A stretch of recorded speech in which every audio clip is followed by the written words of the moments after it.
The next era of federalism we're going to look at is the 1981 to 2001 time period, and this is known as an era of like new federalism. So this is like after a long period of like national government dominance and getting more involved in the affairs of the states, and the states getting very frustrated with that. This is a time period in which Republicans are elected in mass. That's Ronald Reagan. He was elected in 1980 as president. And then also Republicans were elected to Congress as well. Remember, one of the things we talked about was that Republicans often argue to reduce the size and the role of the national government, to allow more decisions to be made by state and local officials, right? So this is like that kind of time period. So in AP Gov, devolution is the vocab term that basically means giving power slowly back to the states. Like the national government is returning some of that power, like almost admitting that the national government became too powerful because they're voluntarily returning some of this power back to the states.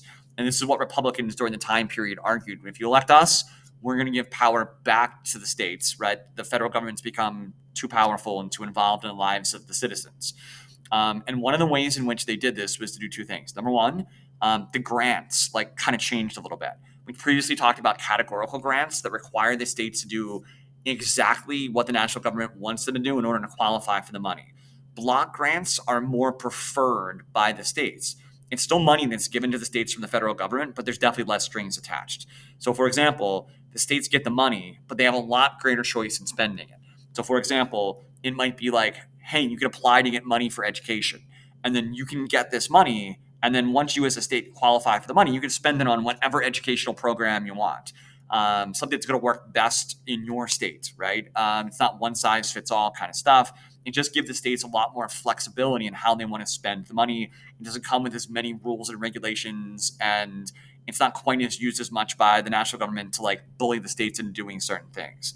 The other major thing that happened during this time period was a reduction in what are known as unfunded mandates. These are laws passed by Congress that require the states to do something, but they don't provide any funding to help accomplish this. The states often get very frustrated with unfunded mandates, laws passed by Congress that require the states to do something, but don't give them any money to accomplish this. And we'll talk about some examples specifically in class. So again, less categorical grants, more block grants, and reducing the amount of laws that require the states to do something without providing them any financial assistance to help them accomplish that goal. These are all things that happened during this time period. Again, the states assume more power back again during this time period.